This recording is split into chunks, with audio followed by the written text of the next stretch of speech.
Is the sound on? Because I can't hear anything.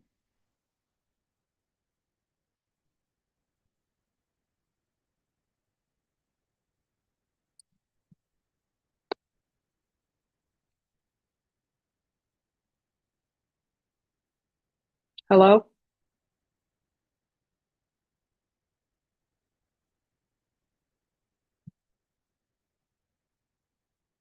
There you go. Okay, Can you hear us now? I can hear you now. Okay, we haven't started yet because Anna and I are the only two here. And who is? I can't Who tell is if there's this? anybody. It's Liz Ritter. Oh, hi. Hi, Didn't recognize your voice. it is I. Okay, hi Liz. Hi, I'm in a really mediocre Wi-Fi situation, so I'm going to keep my camera off because that just Okay, will improve the sound. What do we have on the agenda? we have Carolyn Stern from the Center for Hearing and Communication. Uh-huh. Okay. See if I can turn this up. Who's not here yet, but she will be shortly. Probably Is looking, that better? probably looking for parking, or I don't know how she was getting it. Got it. Does that make any difference in your sound, Liz? It was fine before. It just, when I first dialed into the meeting, you had the meeting on mute. No, I know, Yeah, but I was, yeah, 'cause I we had just to start, turned so. up this Yeah. little monster. Yeah, it sounded fine. I don't notice any difference. It change. sounded fine before. It Okay. sounds fine now. Okay. I may have to run out and take a call. I have Okay. a sick cat Oh, and boy. I'm waiting Oh, for no. two different vets to call me. Well, that Yeah. doesn't sound good. I know. She's only 7 years old and she just Oh, wow. quit eating and Dude, that's serious. so thousands of dollars later, we still don't know what's wrong with her. Holy moly. I know. And her baseline keeps going up and down. So and she's on steroids now. So I don't know what's going on. Well, a refuah shlema to your cat. What's that? A refuah shlema, a full healing to your cat. Oh, thank you. I never heard that phrase. A It's full of shalema. refuah shlema, Refuah shalema. a complete healing. Refuah shalema. Write that down. Thank you. So refuah is healing, and shalema, it's the same root as shalem or shalom. Ah, Shalom, which means peace, right. actually means wholeness, which if you Ah, think about it makes sense. So a yeah. refuah shalema would be a complete healing. All right. Thank you. My learning of the day. Your Hebrew lesson for My today. Hebrew lesson of the day. Yeah. I thought after X now, how many years in New York? Hmm? I thought that after decades and decades and decades of living in New York, I'd heard all the common phrases. It's not that common a phrase unless you're hanging out with religious Jews. Oh, okay. You would hear commonly heard phrases in New York would be Yiddish, not Hebrew. Right. Well, I sure hung out with religious Jews when I was a chaplain at the hospital. Ah, yeah. Oh, yeah, that would have been a good phrase to have had in your pocket. Phrase. Yeah, exactly. Refuah shlema. Did I pronounce it correctly? You Refuah did. shlema. Okay. Yep.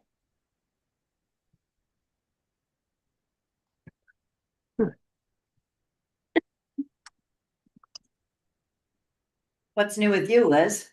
I have a new granddaughter, Oh, which is Mazel why tov. thank you, which is why I'm not at the meeting. I'm in DC at my daughter's doing an insane amount of cooking. Ah, I made lactation cookies and muffins and I've got right now savory bread pudding in the oven, and I'm working on Mm, 2 quiches, and I made something else. Egg bites, 2 dozen egg bites, so that my daughter has like grab and go snacks that have protein in them. nice. How do you make Yeah. your egg bites? These I sauteed up onion and pepper and something else.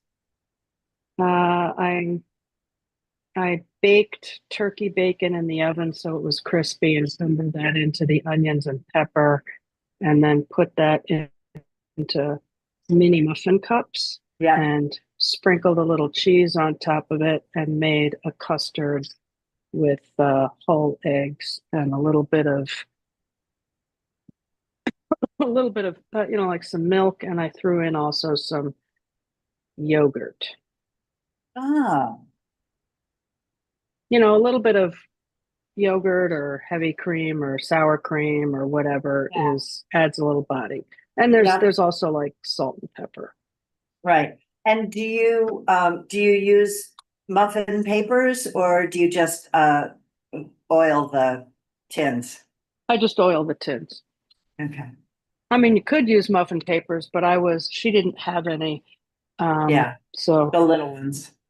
yeah, but those mini, there was so much I wound up making uh 2 dozen minis and a dozen uh normal size muffins with like different kinds of cheese. So it's the same thing, but A each, little I heartier made, breakfast. yeah, I made 12 of each with a different kind of cheese. But, I should do that. huh, They're so nice to have around. and they freeze beautifully. So, Oh, okay. All right. hello. All Mary, right. are you struggling with the view? No, You don't want, you want to see the other people? well, I got them, here, but I'm promoted because, 2 of them have declined to be promoted and Oh, I don't understand that. So one is Dory. They have to accept being hmm. promoted. Or they're not here? Huh? They're- Well, no, they still. Hmm. Hi, Hey. good morning.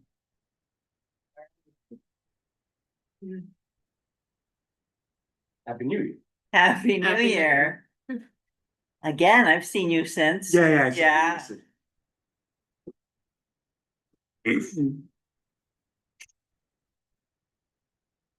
Now it's hot out, right? I know it's warm. It's supposed to. I mean, go I up like to- it. Yeah. Oh, no, it's okay. I'll I take No, I it. know we're going back down. So Yeah, I a know. little bit of After tomorrow, it starts going back down. again. right. But you don't know how to dress. I mean, I hot-footed it up here and I'm Oh. sweating. In case I need you. Um, still outside. We haven't started because, Yeah, but man, but we will. Would you rather sit here? I'm all right. You okay? Yeah, it's just fine. Thank you. Actually, I might need the charger, so this actually was very well. And is the presenter here? Not yet. I thought I might have a message from her, but I checked. There's nothing. Double check it again.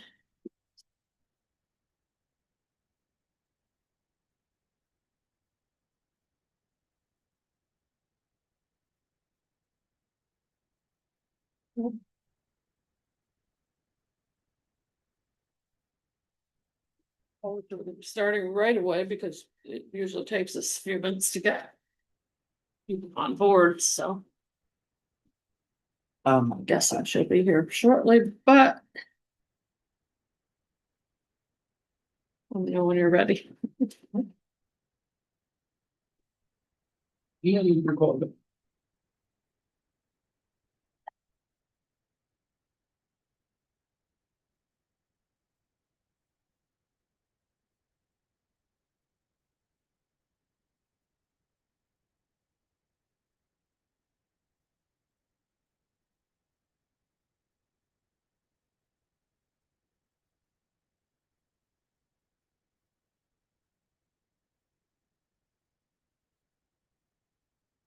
get my hair done. I haven't had time or the money. Mm.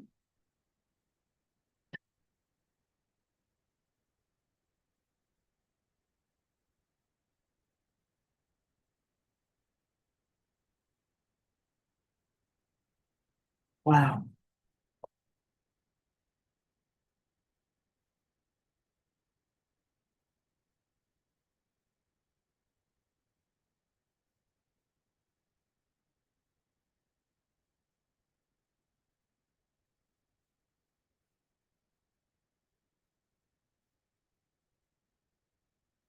Right, our presenters should be here shortly, but being aware of everyone's time, I'd like to call this meeting to order of the Community Board 12, Manhattan Community for Concerns of the Aging.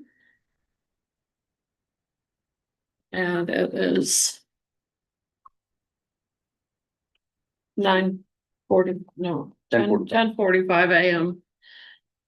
Thank you, everyone, for your patience. I hope everyone can hear us. If not, please let us know. Okay?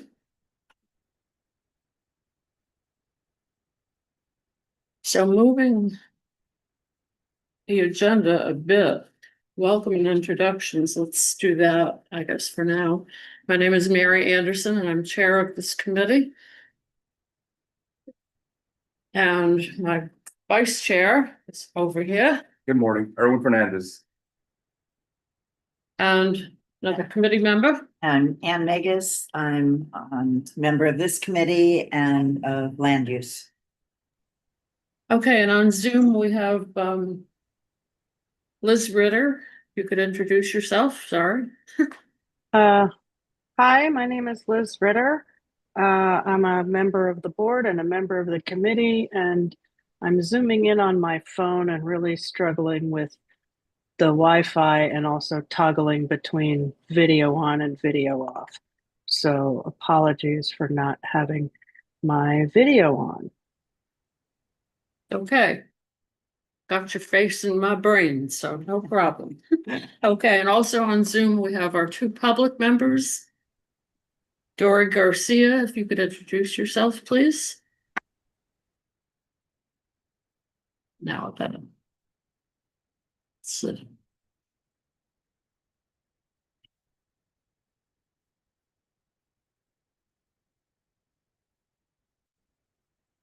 Dory, you want to try and see? Can you hear me now? Yes. Oh, I haven't been promoted at all. Good morning, everyone, and Happy New Year. So my name is Dory Garcia. I'm the Executive Director of Arc 16 for Washington, Inc.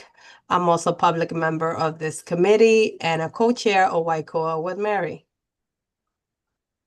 Dory, when I tried to promote you, it said that you declined being promoted. There's a No, click. I haven't that you received have to anything do. on my computer. I'll do it again. Yeah, go ahead.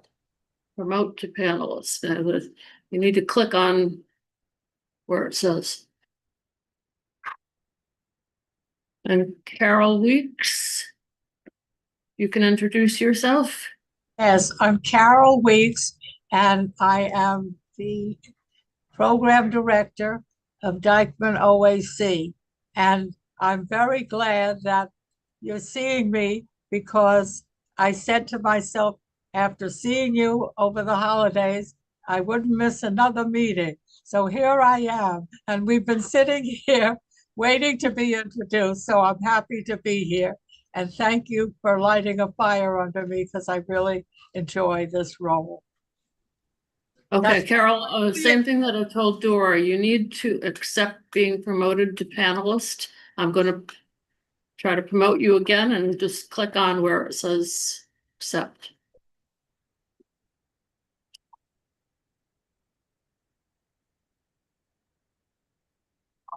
Oh, what's the matter, boo-boo? And okay, so also on Zoom, we have Gail Cohen. Gail, you could introduce yourself.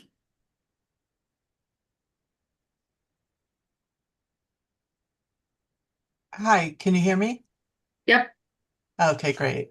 I'm Gail Cohen. I am the director of the Center for Aging in Place at the YMYWHA of Washington Heights and Inwood.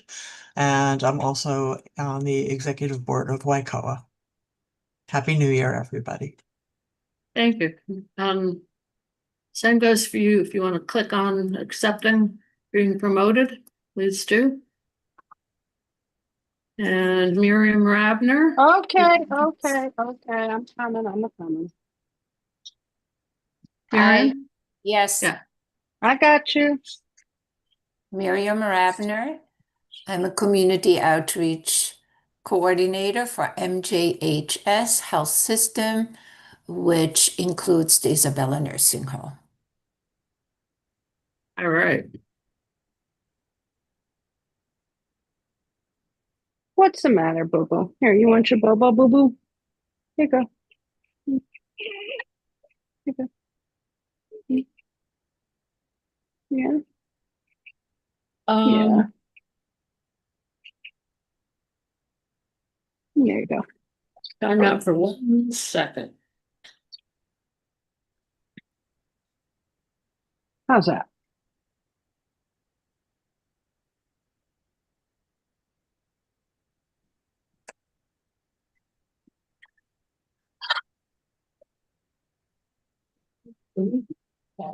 Sure. It's the presenter. Yes, Oh. yes. Hi, Good morning. Thank you for your patience. you're Carolyn, yes? Oh, Carolyn? yes. Okay, I'm Hi. Mary. Hi, What is that? Mary. I'm Mary. Oh, Sure. nice to meet you. Nice to meet you. Thank you for reading, everyone. Okay. Good. What a nice space. Will give you time to get settled.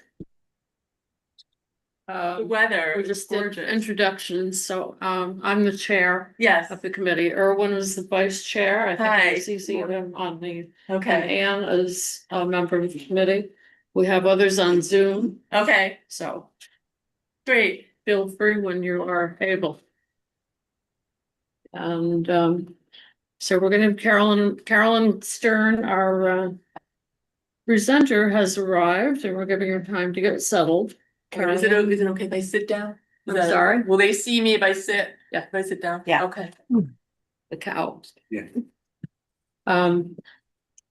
Carolyn is the director of the Center for Hearing and Healthy Aging at the Center for Hearing and Communication. And thought that her coming to do a presentation on issues with the aging population would be a very important thing for us to hear about, and particularly of interest to me since I am having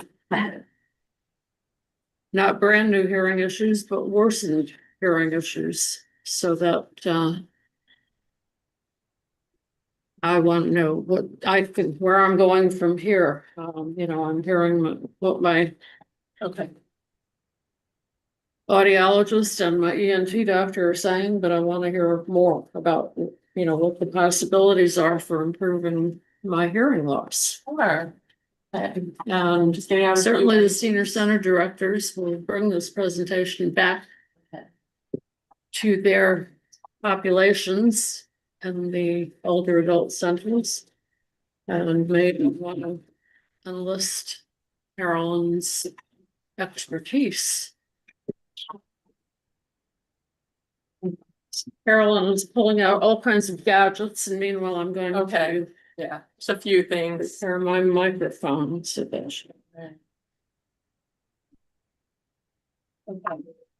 All right. Can everyone hear me okay? Can everyone hear okay? Yeah? Okay. people on Zoom, can you hear her? I see thumbs up. Okay. Yeah, I can hear. With me. Hi, Okay. Carolyn, Miriam. What did? Yes. I said it's Miriam Ravner. Okay. Let me put. Okay, I have hearing loss myself, so I'll do the best I can. Would you be willing, Mary, or whoever's controlling, to activate the captions on the bottom toolbar? So when participants have something to say, I'll see it captioned. And that's good for anyone joining us today. If you would like to experience real-time captioning, it's automated I'm gonna activate captions the caption. of the spoken language. You just click on the CC button. Oh, you want me to do it? Oh, okay, Yes. yes, you Okay, can. so you click on the CC icon and it will activate the captions. And if you want it to be bigger, you can change the size. Can you read the captions? Can you see it? Do you want me to make it bigger? Do you want me to make the No, I think captions it's fine. bigger? Yeah, You hear my me? microphone to my Yeah, hearing aid. is it working for you? Yeah, okay, that's great. Okay, all right, so we're gonna get started. Let's see if I should move over this way a little. Yeah, okay. Is it okay with the light behind me? Should I lower the? I'll do it. Want to make people can see. So this is a best practice. Whenever you're having an online meeting or a hybrid meeting, or even just an in-person meeting, it's important to make sure the room is comfortable for people with hearing loss. And one of the things we do is make sure the room is quiet, which it is, pretty well lit, which I think it is. Maybe even a little more lighting in here would be better, but it's good. Yeah, maybe a little more lighting. I just feel like I'm not like in the camera. Oh, there, okay. And it's good to let everyone know that there's automated captions available. Most online platforms have it available now. That wasn't the case in the beginning of the pandemic. What happened? One second. Oops. It seems like, oh, it's still here. Oh, okay. I think he turned off something over there. So it is I still think he was filming trying to do me. the lights and the lights are over there. He was turning that switch. Oh, maybe. Oh, sorry. We can see you very well, Carolyn. Okay, all right, then I'll just get started. Okay, so the purpose of the talk today is to just introduce all of you to the topic of hearing. That's not a light switch, that's a projector switch that you just turned off. Uh, I knew it. That's why I was telling him. Okay, but I'll just proceed because we're well behind. Press it off. So the And that first was- thing I want to just share with you is hearing loss is extremely common. It is highly prevalent among older adults, but it's not unusual for people of all ages to have hearing loss. It's one of the highest disabilities in our country. It just doesn't get a lot of awareness. There are a lot of reasons for that, partially because the ear is so deep inside the skull. It's less studied, but more studied a lot more now, more recent years. Hearing loss tends to be invisible, so a lot of times it's hard to know how severe a hearing loss is just by looking at someone or even understanding your own hearing loss, because it has to be measured by an audiologist. And there's a lot of stigma associated with hearing. There it is, with hearing, and a lot of people don't want to address it. My objective today is to raise awareness around hearing, what causes it, what are the signs, and what are some of the practical steps to take care of it.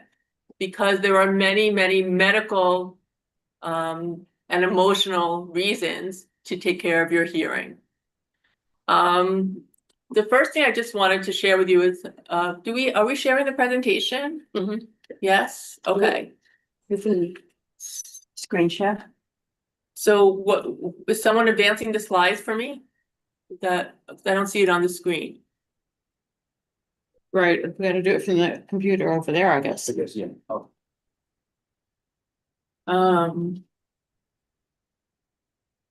It's on, so. Okay, I'll just keep moving along. The first thing I want you to just be aware of is who I am and what organization I work for. Because we are a mainstay in New York City, we are very reputable, trustworthy nonprofit that focuses on hearing issues. And we take care of all ages. So if you have, so let me start. Okay, let's go to the introduction to hearing loss slide. Just keep going. Scroll down. Oh, but now can they see me? Are they gonna be able to see me? Can you guys still see me? We still see you. Okay. Can you please go to the next slide? Thank you. Okay. So our organization is based in Lower Manhattan, so it's a bit of a subway ride downtown, or accessible by other public transportation. Yeah. And Where do you we're in want? 50 Broadway building, which a I lot of got the people who red work for the Department of footings and the Education other- know the building individual because ones. we have the Teachers Um, Federation Association there's in our a- building. The And pan that Daddy made the they're on meatloaf the 6th in, floor. that's can go in the freezer uncooked. I put cooking Yes, we instructions can on hear it. you talking. you want- Yes, Liz, can you mute yourself, please? can you mute? I'm so sorry. I thought I was. Okay.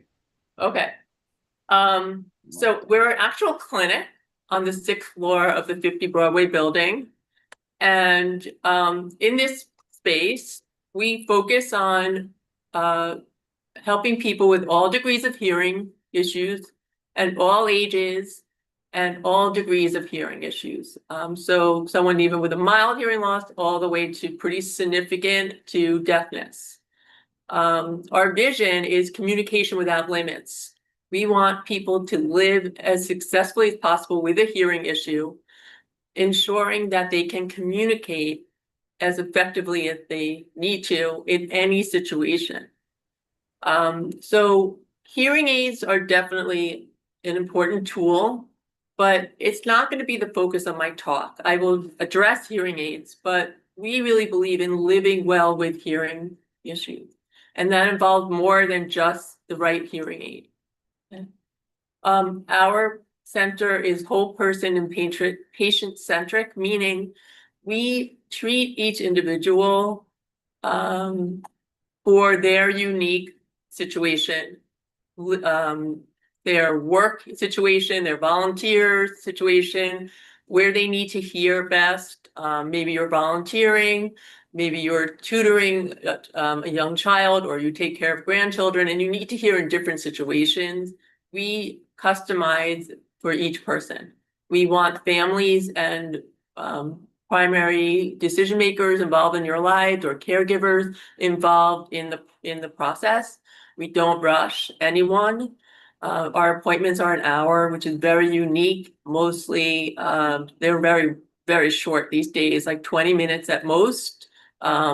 So we're the right place to come to if you need thorough care, if the person you're caring for or a family member or yourself needs that extra touch. Maybe you have another sensory issue, like maybe you have some low vision or vision challenges with the hearing issue. We can help with that.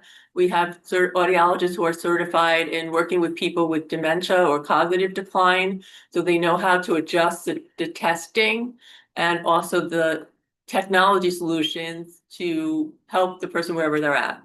We're also very well known for taking care of young children, newborns. So if you have any young children in your family or community, we are the place to come to. Especially newborns who are identified in the newborn hearing screening. They come to us for verification, for extra testing, and then we guide the families on what they do next. Some families choose to come to us for the therapy and everything that needs to be done to teach a child to learn how to speak. And then there are other families that want to pursue a signing approach, and we can guide you to that type of facility that will do that. We have mental health services, which is really unique. So hearing loss can sometimes be sudden, and it really is very difficult if you lived your whole life with perfect hearing and now you're not hearing as well. It can be very, very difficult. We help people even with all degrees of hearing loss, but they're having a life challenge. And all of our mental health counselors are fluent in sign language. It may not be relevant to you, but that is a really special offering that people can have counseling in their native language, signing. We do support groups too. At the end of the presentation, there's information about who to talk to join our support group. It's once a month. And that's very helpful to meet with other peers who are living with your shared condition. We have walk-in hours, and that's also very unique. Hearing aids break, technology stops working. We're the place to go to get that repaired. We always recommend that you go back to the place where you purchased your hearing aid, but if something comes up at the last minute, you can come to us. We always try to work within the warranty of the product. We take Medicare and Medicaid and most private insurances. So we will always verify that before you start any services with us. And then we do a lot of education. Question, Yes, are the support groups hybrid? no, they're Okay, not they're in hybrid right person. now Okay. at this point, but that's a really good question. Part of it is because people were not coming. So we find that when it's online, people attend. Okay, let's move on. I just wanted to let you know briefly, the next slide, that we have a screening program. And do you need help moving that? Okay, yeah, great. This is just to let you know if anyone's running a program or if the community board wants to consider our van at an event or create a screening day. We have a mobile van that there's a fee, but we will work with you on that. And it's primarily screening for older adults. And then we do preschools and early Head Start programs as well. We go ahead. And then we do a lot of education. So if you're running a program and you'd like us to join a program that you're running virtually, we can join or come in person. Okay, let's go on to the hearing. So it's important to kind of be Carolyn, aware of some of the excuse signs. me. We can't see the PowerPoint You can't see the PowerPoint. on Zoom, no. We hear you very clearly and we could see you. But you can't see the PowerPoint. Okay. So why don't you stop sharing and then I'll just talk because I'll just talk it because with time, it's fine. I do it a lot without, you could stop sharing. Can you stop sharing? No. Stop sharing. Yeah. Yeah, I'll switch it on. Okay. Did you share the presentation with the attendees? Not yet, but I will. Oh, okay. So the presentation will be shared right afterwards or soon after. And I'm just gonna talk to the high points here. It's okay that we don't have the slides. Yeah, okay. So what I just want to mention is what are the signs of hearing issues? Some of the obvious ones are when people say what frequently. But some of the less obvious ones I wanted to point out. And they are that people say that other people are mumbling, it's the other person.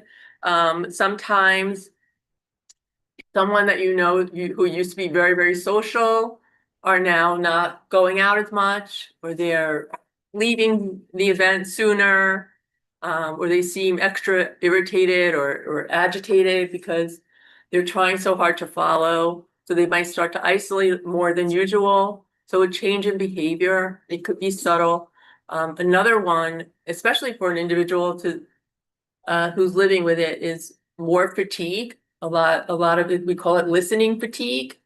And people don't have any awareness of this, that it is so much work to keep up with conversations. And people feel very tired, very exhausted, just trying to keep up. And so they may go to bed earlier, they may take more naps, and they may require more rest.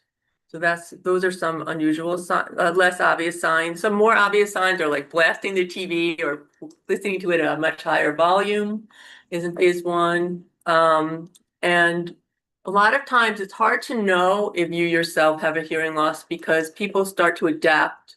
So as you have increasing hearing loss, you might start to increase the volume of the TV and it becomes your new normal. You don't even realize that you're doing that until someone comes over and they're like, whoa, wait a minute, that's really loud. And the other one is not being able to hear in noisy settings is another big sign. And that's because the ear is just not able to tease out spoken language from the ambient noise around the conversation. And that's usually an early sign. And another one is buzzing or ringing in the ear is another sign. We call it tinnitus. And sometimes that's a signal that the nerve endings are starting to, in the ear, are starting to disintegrate or fail and break. And a lot of times when people treat their hearing with hearing aids, the buzzing or the hissing tends to go away, which is really good. And then sometimes people really focus heavily on the face as a way to get information, the nonverbal cues. Maybe they can't lip read everything, but they're picking up some extra information to fill in the gap. Okay, the causes of hearing loss are varied. For the older population, it tends to just be getting older, like wear and tear, the same way our vision starts to change and other parts of our body start to change. If it's genetics is the largest cause of hearing loss, is about 50% of hearing loss is genetic. Usually for adults, if it's genetic, it tends to come out in your 20s and 30s, and then it either stays stable or it progresses. But if you have elders in your family who develop hearing loss later in life, it's possible you might also. If you had a career in a very noisy setting, whether you were a musician, even an educator in a very noisy room. I've spoken to pediatricians who took care of crying, screaming babies. They feel like that contributed to the hearing loss. Noise is very damaging to your hearing. Now, a lot of occupations are aware of that, like construction jobs, transit workers, landscaping jobs. They now tend to wear earplugs to protect. Even DJs now are wearing more and more, and musicians are wearing more and more earplugs that are designed to allow in the sounds that you need to hear.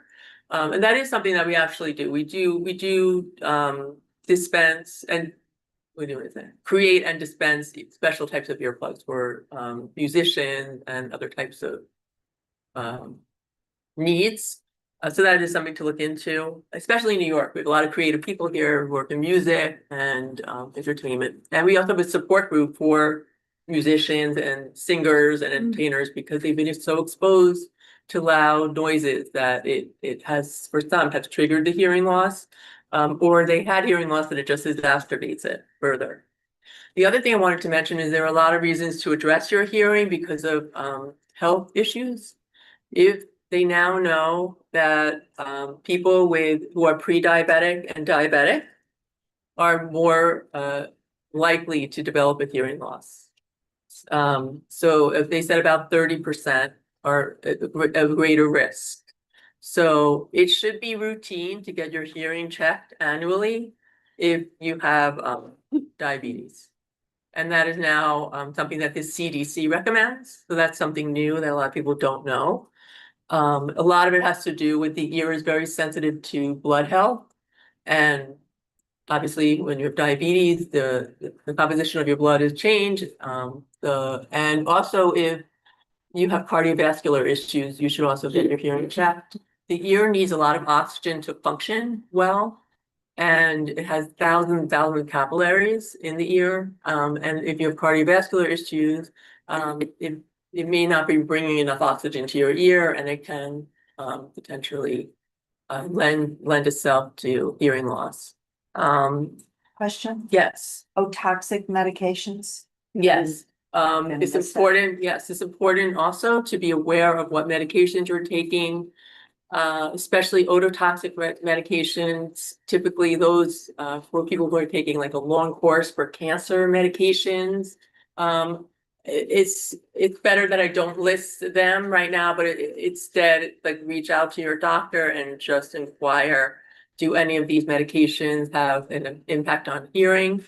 And then they can maybe recommend a different one that will be less harmful, or just sometimes you don't have a choice, like it's, life or death situation. So you proceed with the medication, but then you work hand in hand with an audiologist and get it checked and monitored. And we do that a lot for patients.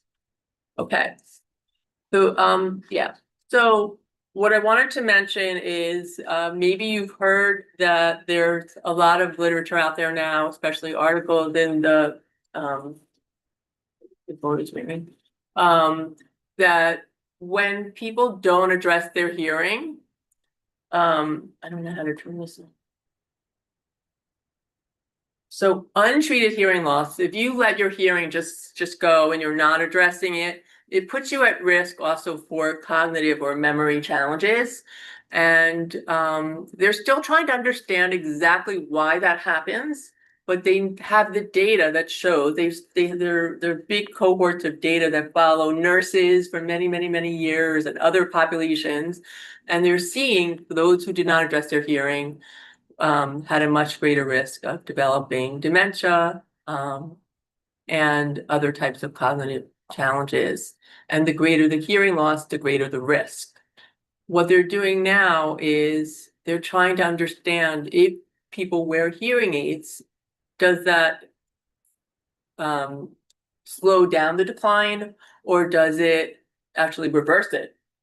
The preliminary findings, there's some big studies going on right now between Johns Hopkins, NYU is a site now. I'm sure Columbia is always doing things in this area, but this one particular study out of Johns Hopkins concluded that people who have a known risk for Alzheimer's or dementia, and they also had hearing loss and addressed it with hearing aids, that significantly reduced their risk.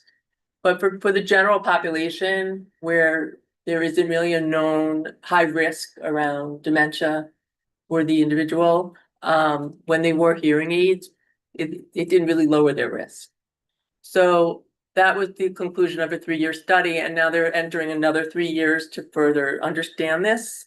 But we just know, as working in the field of hearing for years, that once someone treats their hearing and starts wearing well-fitted hearing aids, I'm saying well-fitted because not all of them are good or well-fitted or adjusted well, or the person doesn't adapt well, but for the person who is well adapted with their hearing aids, they just function better. They just can hear so much better. Your brain is getting clear information so that you're not working as hard to figure things out. Therefore, you can remember things better because things are not going in fuzzy. The information is not cloudy, it's going in crisp and clean. And then your brain is using the energy in the right way. It's processing the information quickly and storing it rather than using all that energy just to understand what did they just say and what word was that. So yes, go Why ahead. would they test for memory of the information when in fuzzy in the first place? So they never received the information correctly. So it's not really, is it really a memory issue? So like, you're hitting a really good question. Yeah. When they do cognitive testing, it's really important to know whether or not the person has a hearing loss. And sometimes cognitive testing might be a false positive because the person didn't hear them well. Yeah, that's. So we always recommend that they do cognitive testing with an amplification type of device like this. We've seen situations where maybe the person, I think if there's suspicion around a cognitive decline, sometimes there usually is, but maybe it's not as severe. So if the hearing loss is addressed, then the results are more less severe, like it's more mild. So we've seen that. Like we've had an adult child bring her mother in. She said, they're telling us that she has cognitive decline, but I don't really think she does. I think she's not hearing well. They tested her. She wound up having a pretty significant hearing loss. She started with hearing aids, and she didn't have as severe a decline of cognition, but she had some. I mean, most older people develop some cognitive decline. But I hope that answers your question. Yeah, A little bit. Like we hope that more and more entities that offer cognitive testing are aware of hearing and are addressing it. So they're either using a microphone or they're just ensuring the person's hearing them well, so that it's not muddling the results. Got it. Yeah. So, yeah, so I hope that's another reason to motivate people to address their hearing. But we're very careful. We don't want you to think, oh, if I wear hearing aids now, I'm not gonna have cognitive decline. That's not the correct message. Right, but there is marketing out there that says, come to us, buy your hearing aid from us because we will help you not have cognitive decline. That hasn't been proven.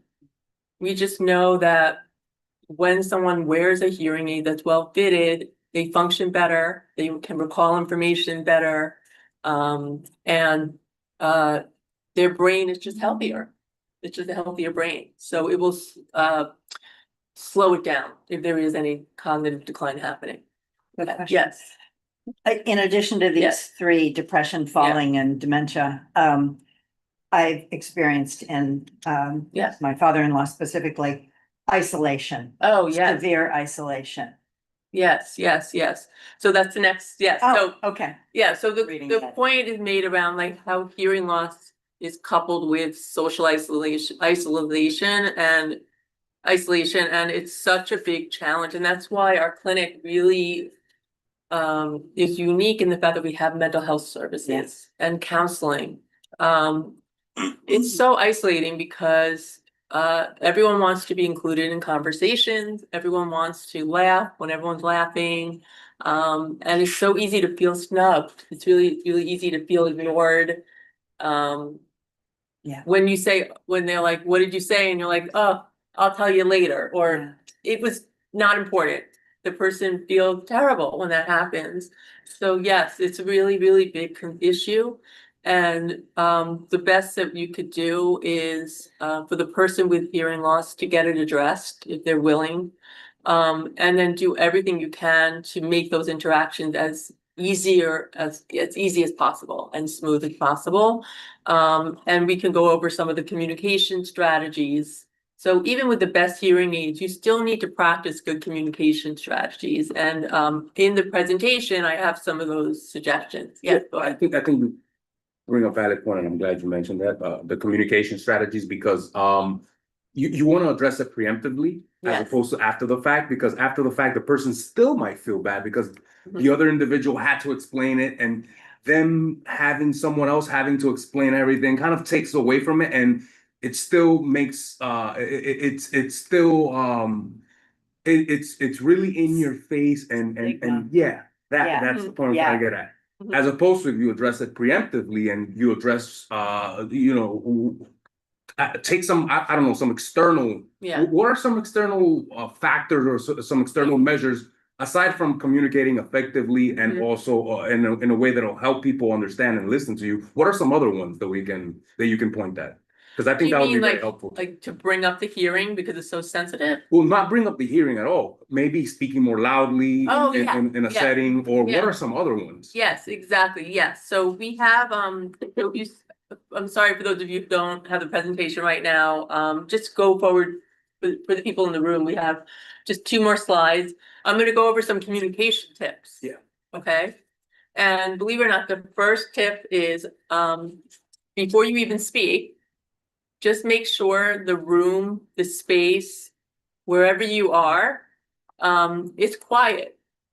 So, for example, if you're walking down the street in New York, no matter what street you're on, do not have the most intense conversation with that person. Don't bring up something that's difficult. Don't start discussing time, day, which restaurant. Like, it's just, some things are just way too difficult. Wait until you're in a quiet space. Of course, if it's an emergency and it has to be done, then stop. Don't talk while you're walking. It's way too hard. People are shaking their head in the room. Why is it too hard? People with hearing loss need to see your Yeah. face front on so that they get good visual of the expressions, the lip movement, the spoken language is projecting. When you walk side by side, the person's only seeing the side profile, so they're only getting like half of the face. And also the voice is projecting forward and they're on the side. So it's very, very difficult. And for- they also need to look at where they're walking. Yeah, Yeah. and then there's so So they many won't get injuries. so, you know. So Make many a choice. injuries. Yeah, do you have experience with people with hearing loss? To some degree, my mom, yes. Yeah, Yeah. yeah, so you know exactly what I'm talking about. I think, and I'm sorry. Yeah, go ahead. You were gonna cover this or not. I think we also have a responsibility. That's in a one-on-one situation, which I think is an Yeah. easier situation to Yeah. address. But what about if you go into a setting with a group of people who have no idea that the individual you're with, in my situation would be my mother, have that challenge or have hearing loss? I think we have more of a responsibility to kind of like not directly say, hey, you know, we have to do this, this, and that in this manner, but just kind of take the lead in doing it yourself. Yeah. And maybe some other people will pick up the social cue, and maybe Yeah. not everyone will. Yeah, yeah. But hopefully, you know, it kind of spreads across the group of individuals you're not having that conversation with. Yeah, That'll help too. exactly, you know, it's so hard. Um, And can I Yes, just go ahead. add to that? yeah, That, and the person with the hearing loss, for example, I have a sister-in-law who has profound hearing loss in Oh. one ear. yeah, And we were at a big family gathering and she was seated at the end of the Mhm. table. And this was the ear she couldn't hear out of, so she took it upon herself to change her seat. yeah, Um, that's good. so things like that, you know. Yeah, that would People help can too. be aware of Mhm. where they have the hearing loss and Mhm. make social adjustments Yeah. there too. Yeah, definitely. So maybe before we get to groups, let's just talk about like Sorry. basics, like basics. The basics are what I said, like make Yeah. sure you're in a good space, that the person's in the right frame of mind, like they're not out of breath, that they've eaten, you know, because they need energy to communicate. Make sure the lighting is good. Sometimes lighting alone is like 50% of the problem. Sometimes the background music is a problem, or windows open and you're hearing all the ambulances, so maybe just close the window for a little bit. Lower the air conditioning or the fan to a lower setting, because it's all the white noise really interferes with getting the spoken language message to the ear. And probably if doing those things will improve everything by 30 to 50%, to be honest. Unless they really have a really significant hearing loss, then they're really just not hearing you because their ear is not working. Then the next thing is the communicator. Anything the communicator can do to be patient, to be willing to slow down a little bit, which is super hard for New Yorkers to do. Don't like dumb down the information, but maybe just be really mindful about giving context first so that they can then start to think about the right vocabulary words to fill in if they're missing things. So, I mean, my teenagers do this all the time. They just start talking and I'm like, oh my God, are they talking about homework? Are they talking about dinner? Are they Yeah. talking about a friend? I have no idea. So they just said, Mom, I need to tell you about the school trip. Oh, okay. Then if I miss a few words here and there, I'm thinking vocabulary word that fits with the school trip. Where they went, what bus they took, how long it took, where were they walking, what did they see, those kind of things. So your brain can fill in better. As opposed to me thinking they went to the school nurse, then I'd be filling in all these medical terms and medical things and it just wouldn't work, right? But that's a practice on cognitive abilities. to Yeah. some degree, Yeah. you know? Yeah, so that's like something you could do, but I hear what you're saying, like when you were interacting with strangers, when do you reveal that either yourself has a hearing loss or your friend, your family member, your mother, like what's the respectable thing, you Mhm. know, is that okay with them to bring this up to everyone? So you could maybe have a conversation about that. Yeah. Like, how comfortable are they having you advocate for them in front of these people? No, not those family members. But when you go to the doctor with me, I'm okay if you tell them or you speak up for me. But in that situation, I don't want them to know. Or, okay, fine. Yeah. Maybe in a year from now, they'll get more comfortable and then you'll change that situation. You'll make that situation better. But there are things you can do, and it's obviously, I'm sure you're already doing this, like speaking up. Speak a little louder, but not necessarily shout. And the reason why we say don't shout is because when we start shouting, your face sometimes can be misunderstood as yelling or being mad at them. Go ahead, yes, Not only that, well, but people get louder, doesn't mean I can hear you better, Yeah. that's true, because I can hear you, but I can't understand you. Right. yes. Yes. It's usually, you know, Right, so what the happens with me. articulation, and that's New Yorkers speak super fast. Yeah. Other parts of the country, they draw out vowels, and it's very difficult. English is not English everywhere, like it sounds so different if you're traveling in other places, or New York has a lot of people from who were raised in other countries, so you hear different accents, it's super difficult. This was a really good suggestion someone told me, so I added it to the page, which is pause. Pause. Meaning, say one or two sentences and you, the speaker, take a breath, like pause, to let the other person digest what you said, because they're Process. working really hard to understand. Yeah. They really are. They're plugging in things, because every 4 or 5 words they might be missing. If it's really significant hearing loss, they might be missing every 3 words. So pause, which is not that easy to do. And then kind of like sense, are they ready? Okay, then give them more. I always find giving the topic helps a lot. Mhm. Or if I'm the one with hearing loss, I'm like, whoa, back up. Just Right. what are you talking about? What is the topic, right? Yeah. Some of those friendly phrases are so hard when they say, how are you today? And you're like, wait, did they ask me what floor I'm going to, or what did they say? What, like, are they asking me to hold the door? Like, it's, so some of those phrases are really tough. There isn't context. It's just thrown out there. Things you can do is rephrase. So,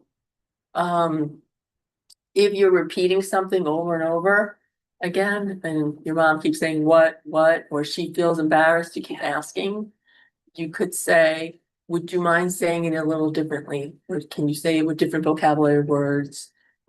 Just not getting, or you could say, Mom, tell me what you heard. Like, oh, I heard everything up until you started talking about the summer. Then I lost you. Oh, okay. And then you can pick up from there. So you don't have to keep repeating the same thing over and over again. And that might help. So rephrasing is really helpful. You could always resort to writing things down. My favorite thing is using captioning app. I don't know if you guys have seen this or do you ever use it? I don't really, not all, So, but. This is my captioning. So what's so amazing is it pretty much any smartphone today, you can activate an app.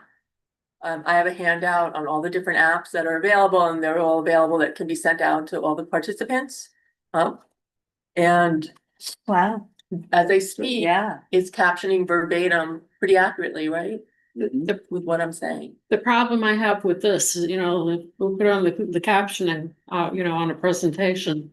I can't read that fast. Oh, yes, yes.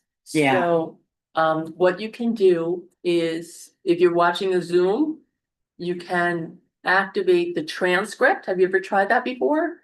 I don't know how to do that. I'll show you. So for everyone who's watching, the CC icon, there's a little arrow right next to it. And if you click on the CC, on the Yeah. little arrow, you see that? Oh, yeah. And then you can select transcript. See view full transcript. And if Yeah. you open that up, then you'll be able to kind of scroll it at your pace. Cause you can go back, you can go up and down to follow it. So it populates, if you go all the way down to the bottom of yeah. So as I'm speaking, Mary, you see it's populating. You want to look on the screen here? Look up there. As I'm speaking, it's typing verbatim, but you can scroll up a little bit and follow it. But yes, it is quick, and it may not be the right solution for everyone. It may not be the right solution for everyone, but that's another way to slow it down. Sometimes you can save it and read it afterwards. Mhm. Sometimes I do that, like if I have to like take notes. But this is incredible. This phone, I take it with me everywhere. I bring it to doctor appointments now. I just let the doctor know. Yeah. And actually type verbatim the medical terms pretty accurately now. It's caught up a lot. This one happens to be an Android phone, but That's what I there have. are other ones for Mine's an iPhone Android, too. yeah. Yeah. Okay, so this is something that might help someone, especially if their hearing aids stop working and they need an intermediary solution. It's another thing. My ear stopped working, Yeah, really, it doesn't work. Hmm? It doesn't work. Your ear doesn't work. the hearing aid worked for a long time, Yeah, but all of a sudden it's okay. much worse. Oh, I have no, if I'm laying on my left side, I Yeah. can't hear the alarm. oh, okay. Why don't we talk more afterwards? See how we might That's be able what to I help wanna you do, out. yeah. Okay. Yeah. Exactly. So just for moving on, so communication in a nutshell is so important and all the tips that we just went over are free. So I like that because people put so much emphasis on the hearing aids, which are important. They are not cheap. And when we practice good communication strategies, it enhances the hearing aids, but it also helps the person who doesn't have a hearing aid. It does take a lot of work though. So I wanted to mention just a little bit about hearing aids today. This could be a whole hour in itself. Just to let you know, there are a wide range of hearing aid options. One of the things that we want to empower you with is how to be a good consumer of hearing aid, or just like how do you go about buying a hearing aid? First thing is, you never ever want to go to someone that will just say, here's the hearing aid. This is it. See you later. You want, and you might be laughing, but places do that. They're not compensated enough to really take the time to educate you about it. And also put it on you and put you back in the testing booth and test you with the hearing aids on and tell you how much better you're doing with it or where maybe it could be improved. That takes a lot more time and a lot of places are not going to be willing to do that. If that happens, it's not the right place to go. Unfortunately, if you're bound by insurance and you might not have a choice, then try to see if they'll be willing to do a little bit of that for you. So that's one thing to know. There are many styles. So there are hearing aids that go behind the ear with a little piece that goes in the ear. There are the hearing aids that fully go in the ear itself. There are some that are completely hidden in the ear. Those tend to be more expensive, but they may not be powerful enough. And sometimes they come with like you can get like a special ear mold to help I them. was losing them. Yeah. So Mary was saying she was losing her hearing aid and you can get a special ear mold made that will secure it in place the ear, so that you won't lose the hearing the aid. outer ear. Hearing aids now are very advanced. So if the hearing aid isn't helping you and you have a mild, moderate, maybe severe hearing loss, the hearing aids really are well designed today. They're very advanced. Yes, go ahead. So do they come with tracking devices? Because Yes. yeah, because I'm thinking about the memory loss part, and you take it off at night or it falls, whatever the thing may be, and you drop it somewhere in your. Hopefully, well, if it's in your house, that might even with the tracking would be difficult to find because it would show up as in your house. But you gotta look for it all over the place. Yeah. But they do come with tracking devices, right? It depends on the Hearing hearing aid, itself. but I think that'd be helpful just in case you lose them. yeah, so in general, hearing aids are really sophisticated these days. They're like mini computers and they come with Bluetooth and sensors. So what that means is the hearing aid can be programmed by computer. They're digital audio. So it's very crisp, clean audio, not analog anymore. And they can be programmed as your hearing progresses.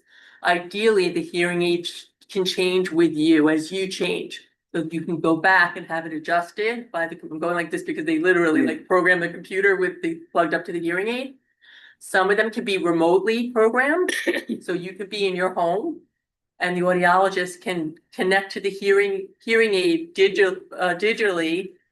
You set up like a Zoom call and they can connect with you and they can reprogram the hearing aid remotely. So you don't even need to go to the office, which is pretty amazing. And with that same capability, you can also select a Find My Hearing Aid feature, which is you set it up in advance. It's an app on your phone, on your smartphone. And if you can't find your hearing aid, you select Find My Hearing Aid and it will locate it for you. It won't work if you don't set it up in advance, and it won't work if your hearing aid is died. It doesn't have any more power, so it won't be able to find it. But it has saved a lot of people. Masks in the pandemic were a nightmare with hearing aids. People were Even losing now. their hearing aids left and right because you take the mask off and then the hearing aid would go flying. And that's where Find My Hearing Aid was really, really helpful. So we always recommend that you be very, very, very careful when you take a mask off. Not only that, but because of the needing to see the Yeah. face and the mouth. Yeah, very difficult. People talk to me with a mask on. Yeah. I have no idea what they're saying. No idea. Yes, yes, yes. One thing that's really amazing about hearing aids today is that they function much, much better in noise. And these days, if you're in a noisy setting and you have hearing aids on, there are situations where you might be hearing better than your friends who have normal hearing. In some situations, because the hearing aids are now designed to really suppress the noise and allow in the spoken language. So the normal ear does it very well, but sometimes it's just overpowering, and even people with normal hearing can't hear. I find it happen like at weddings, like really like loud events. Sometimes people are just like, I can't hear you, and I know they have perfect hearing, and I'm hearing fine because I can change your hearing aid ideally will come with different programs, and you'll be able to select the program. I'm in a noisy situation right now, boom, select the program and it will suppress all the background noise. And you should, I mean, you still have to work. You might still have to lip read a little or like face the person and focus, but they will help you a lot better than years ago. Hearing aids are now rechargeable, meaning you don't have to deal with that little battery that would have to go in. That was always a really big challenge for people. And they come with multiple microphones, which is really great. The other thing that's really interesting is that hearing aids today come with Bluetooth.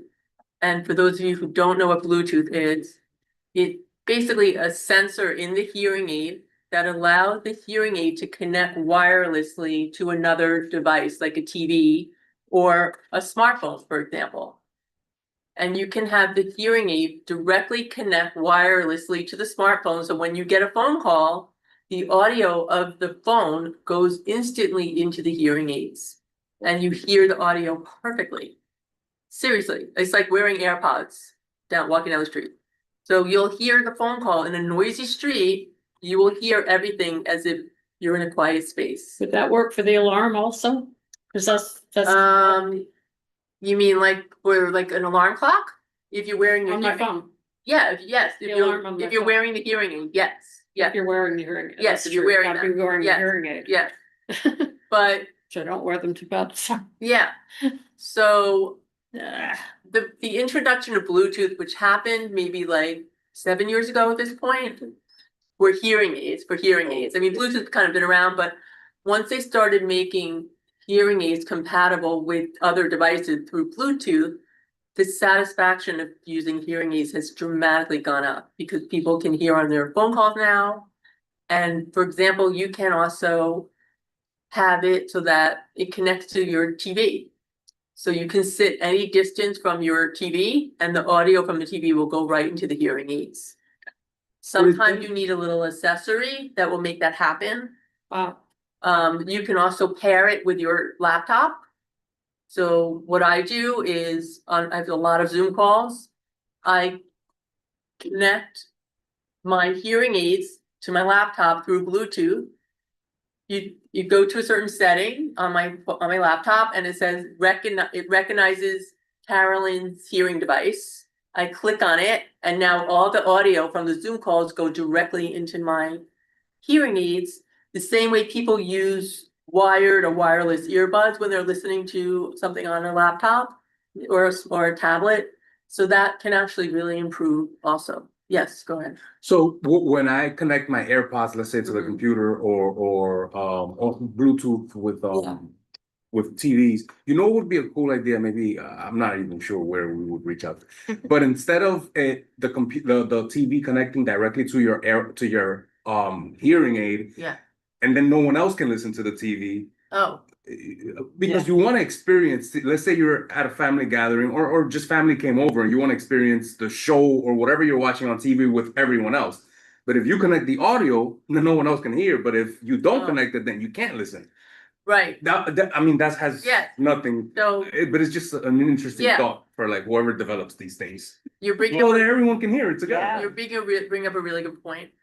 And if you work with the right audiologist, they will set you up with the right accessory so that you, the hearing aid user, gets the audio directly into your hearing aids and everyone else in the space can hear the audio of the TV. Oh, so there is that. Okay, Yeah. great. Yeah. Nice. Yeah. But I still haven't 100% figured out when people in the space want to talk to me, I can't really hear them because I'm hearing the Now you're TV. focusing. I'm hearing on the TV.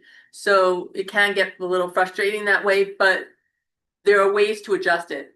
The way you adjust it is depending on the type of hearing aid you have, you can also adjust the noise cancellation level. So that wasn't always the case. But on my app, most hearing aids now are controlled by an app, but not all of them because not everyone has a smartphone, not everyone. So I just want to make sure you know that there are many options out there. But on the app for the hearing aid, there's a sliding scale of how much background noise you want to still hear. Sometimes you want to hear some background noise, especially if I'm the only one home. I want to hear what's going on in the house. Right. So I'll maybe do it like 50% noise cancellation because there's really not a lot of noise in the background, just me. So I'll hear the TV directly, but then I'll also hear the doorbell rings, that kind of thing. Yeah. Right. And then if it's too much chatter or someone else is blasting their music and you just want to hear the TV, then you can slide it over to 100%. Okay, so that's something to explore. Cause I don't hear people knocking on my door unless they really bang it. Yes, okay, so you perfectly segue to the next topic and then I can answer a question. So actually, let's skip to one more, the slide here, everyone, when you get it, it's a slide just around like safety devices for the home. And I brought some things here with me. So what I want you to know is safety is a really big factor for people living with hearing issues. Why? Because we don't hear the alerts. I'll make sure Mary's good. Here, Mary, this, oh, the one before it, right? Yeah, yeah. So just on this side right here. Okay, so hearing loss can put us at risk in the house, in the home, if we're not hearing the cooking of timers, if we're not hearing the doorbell, we're not hearing someone shouting out to us. So there are safety devices that can alert us in other ways that don't rely on our hearing. So Mary, for example, there are other ways to be informed that there's an alert going on by touch. So you can have something that will vibrate, like a pager, for example. Let me just walk through. So the way you get it, so Mary mentioned like she said I don't hear the alarm sometimes, or I don't hear the knocking. Yeah. Well, wouldn't it be amazing if someone was knocking on the door and Mary got a vibrating alert on her watch, or her phone vibrates, or maybe a lamp in the living room flashes, or the kitchen, and she's like, oh, that's the front door knock. Okay. So there are ways to be alerted visually, and there are ways to be alerted by touch. And there are ways to be alerted audio, but maybe a different tone, maybe a deeper tone, because you can hear that better than a higher pitch. Okay. So I remember when we moved into a rental home, the doorbell pitch was so high I couldn't hear it. And so we installed a lower tone and I was able to hear it. But when I take out my hearing devices, I don't hear anything. I don't hear the fire alarm. I don't hear the doorbell. I don't hear the kids crying. So there are systems that you can install in your home that will listen out for the different alerts. And then it will inform you with a visual alert or a touch. So this is just a very, very simple example, and I'll show you a more complex one. So this here is a wireless shaking device. It's a vibrating device. It comes with an app, and on the smartphone, you can set the alarm. Let's say you want to wake up at 7 a.m. You set the clock to wake you up at 7 a.m. You put this under your pillow. It comes with like a little ribbon thing. You can pin it to your pillow. And when the alarm goes off at 7, it vibrates and it will wake you up. So this is great. Like if you're traveling, very lightweight, that's something that might work. For more stationary, so like permanent solution, you can install on the picture here is a picture. It's hard to see it, but it Mary is this one here. So you can, it's basically what I'm describing is a device that will sit on your nightstand, and it's pretty sophisticated, and it listens out for the fire alarm. It listens out for the doorbell, and it can also be an alarm clock. It comes with a shaking device that you can put under your pillow. It's wired, so you just like you plug it in and you put it under your pillow or under your mattress. And it also has a strobe light. And when any of those activities happen, if someone's shouting or is crying, if the doorbell rings, if a fire alarm goes off or a smoke detector or carbon monoxide goes off, it will both strobe light and it will shake. You just have to make sure you set it up and that it's working. And the batteries, it plugs in, but also battery operated. Then it comes with there are many, many different models. There are many different models. So I'm just giving you the concept. This is pretty cool. It's a pager. I personally don't really use it, but if I was at home a lot more, I think I would use it more.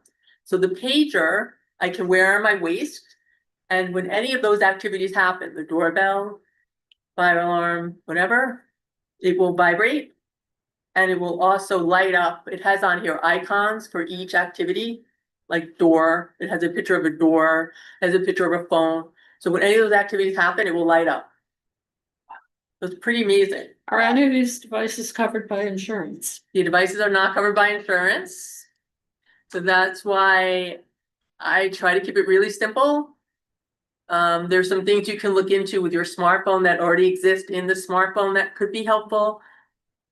You can also explore, like, you can sometimes get let me see, but sometimes just focusing on, like, for me, like, number one is fire safety. Yeah. So the first step would be to just see, is the smoke detector, fire detector in your home, in your apartment, or wherever you live, does it have a strobe light?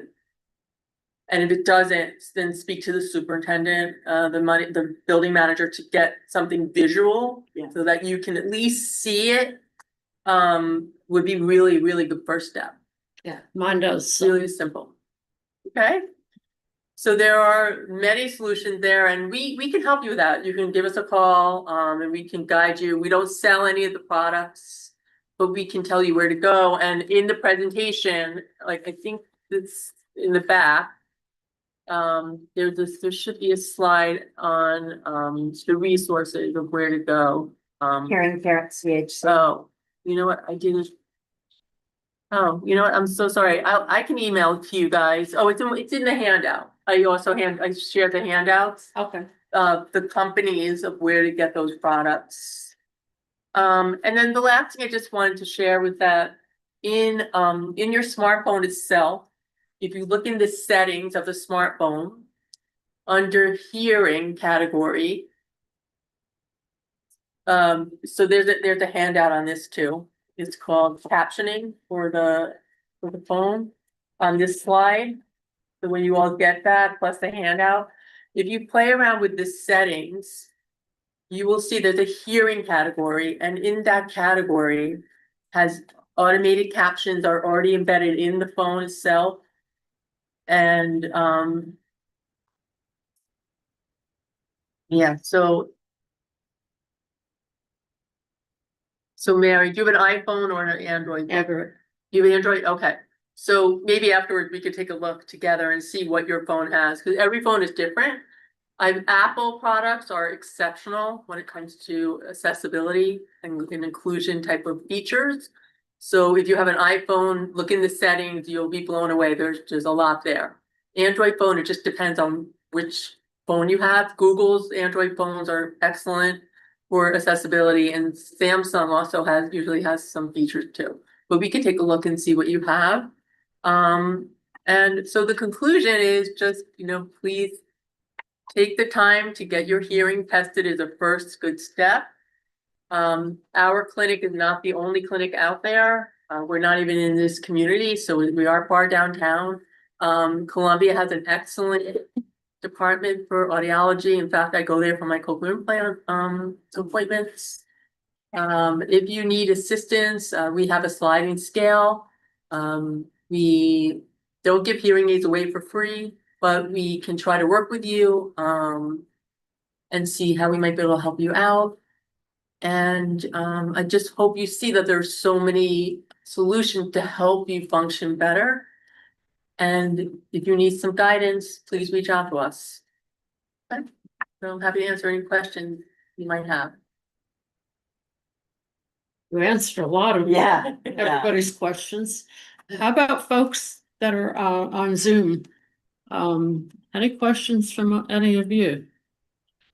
I don't have a question, but it's Mary, I'm from MJHS. Every time I listen to one of your presentations, Carolyn, I learned something new. So Good. thank you very much. I do You're want to welcome. share a Thank you for your personal voice. experience. Chemotherapy very often affects hearing. It can or cannot return after several months after treatment stops, but it's something that you, as a counselor and a guidance person, Yes. might want to. Yeah. So yes, we can definitely. One of our audiologists can definitely guide you. It's really important to work hand in hand with your medical team, setting up the chemotherapy treatments. What we typically do is we'll follow the person and we'll do testing every 2 months or every 3 months to see how the hearing's doing. And when the medication can be adjusted, that's usually a good thing. Sometimes it's a trade-off, unfortunately, with the care to get better. But we have experience working with individuals and families facing that challenge and their medical team. Thank you. Anyone else? Carolyn, we thank you so This very was, much. I oh, think good. personally for the Good. committee Good. and the attendees, I thank you so much for this absolutely wonderful, thorough presentation. You're welcome. You're welcome. We're in the business of helping people with hearing. Yeah. We're I really know that. passionate about it. I'm not the only person. We have a whole staff with like 40 people. When I was personally facing hearing loss, I mean, I grew up with hearing loss, but the technology wasn't where it needed to be when I was growing up, but it got so bad that like I just couldn't hear on the phone anymore. It was impacting my employment. You know, it was really right-handed, social so, life. having the hearing loss so dramatic in my right ear is, Yeah. my phone was always on my right ear. I'm Oh, having a lot of difficulty yeah. Yeah. because Adjusting. my elbow hurts, and Yeah. I'm like, this is Where not are natural you? for me. Yes, So. yes. So,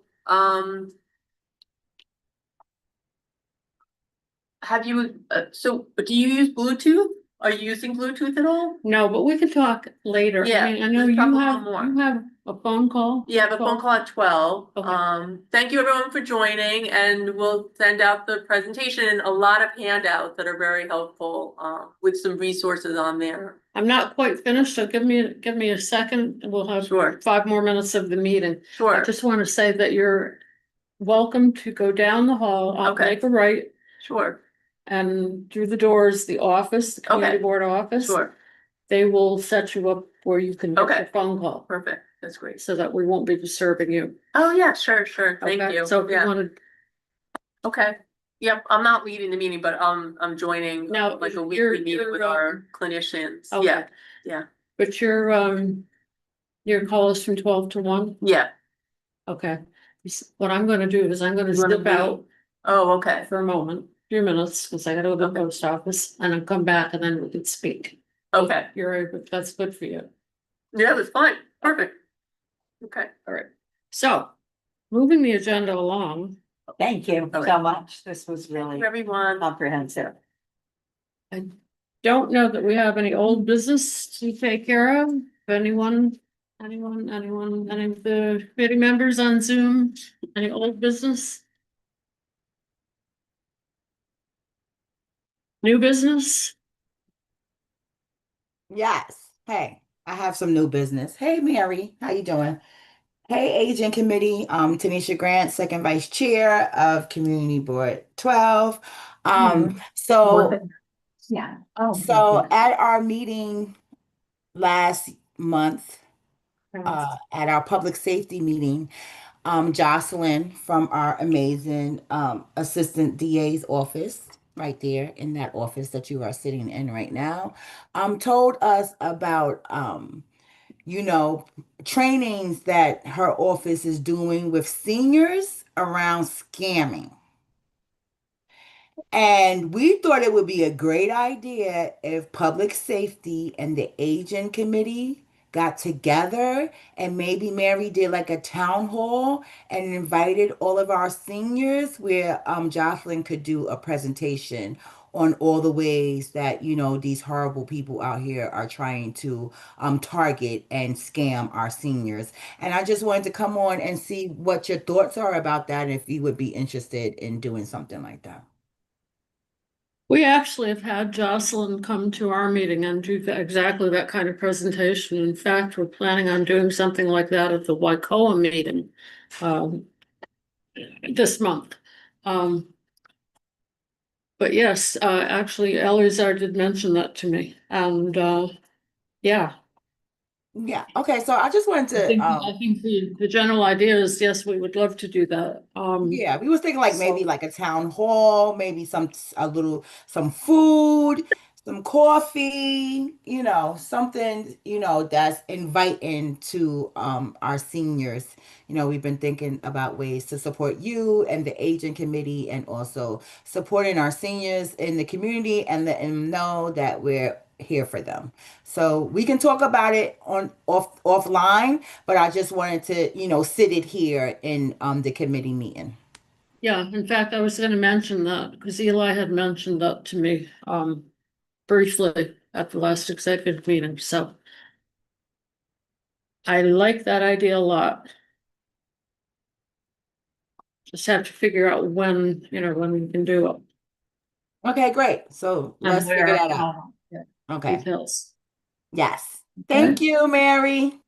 Thank you for coming to the meeting. Great to have you. Yes, I will try as much as I can. I very much enjoy this committee and these meetings. But time frame, but I was very happy that I was free this morning to be able to sit on and listen to the absolutely amazing job that this committee is doing for our community. Thank you so much. Fabulous.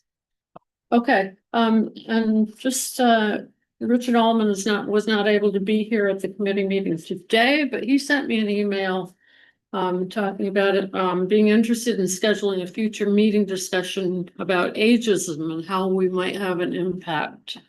Wondered how much this appeals to the committee. Does anybody have any comments?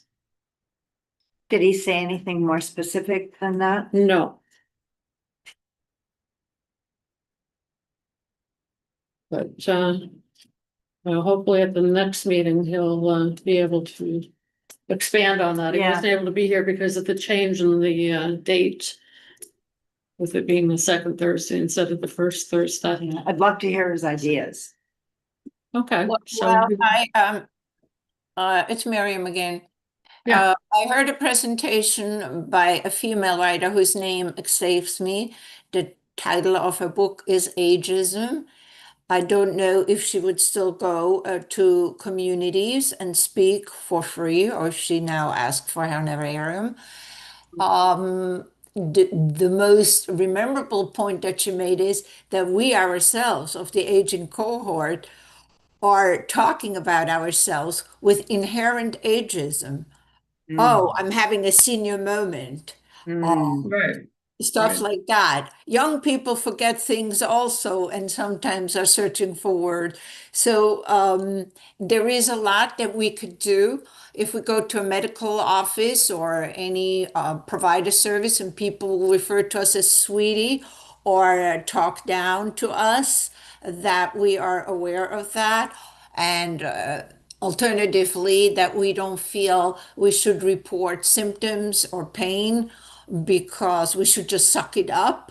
That is, it's just a process of aging, and it's irrelevant. So there is a lot of there are a lot of tips that might be very helpful and make us more aware of how we are ourselves, consider ourselves and talk about ourselves, and what we don't have to tolerate when we are in an encounter with whoever who treats us as if we are demented automatically just because we have gray hair.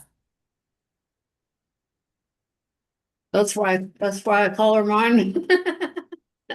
Anyway, thank you, Miriam. That's all great, I will insight. look for the name of the author and I will share with you, Mary, so that you can pursue it.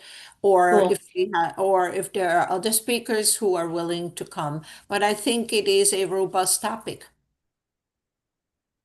You're absolutely right. All right. Announcements. I just wanted to let the committee. Just I'm a sorry. question. Go ahead. It was the book called Ageism Unmasked. Who's the author, Anna? Who is the author? The author is, sorry, one second. Tracy Gendron. Yeah. That's her? Yeah. Okay, got it. Thank you. You're a good detective. Okay. That's why I love my committee. Okay, so I wanted to share with the committee members, I actually shared it with the executive committee, that People's Theater are having some productions, and one of them is going to be at the end of February, and they asked people to apply to be a part of that production, and I have been selected to be involved. So during the month of February, I'll be busy almost every evening for rehearsals. And I will let people know, the flyers will be available. There are three performances at the end of the month, beginning of March. One will be here at the Alianza, one will be at the Y, and the third one will be at the Whitney Museum downtown. So I'm excited to be again involved with them. I was an actor with them for quite a long time, a number of years ago. And so I'm excited to get back in the swing again. Yay. And on that note, How can we get involved? How can we help? come to the performances. Come to. Yeah, and support People's Theater, Okay, because they usually don't charge admission, but they pass a hat for donations. and will there be something distributed for the dates and Yes, places? yeah, oh yeah. Don't worry, I'll have Okay, flyers. a stack of flyers. Okay, As well as it'll be available, it'll be on online also. So our next meeting will be February 5th. 2026.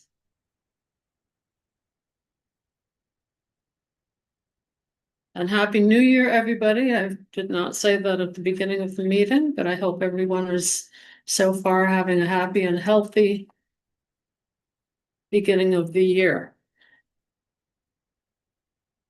And is there a motion to adjourn? I move to adjourn. I said. All right. So we are adjourning at 12:08 PM. Thank you, everybody, for attending. Thank you. You. All right. Have a great day, great month.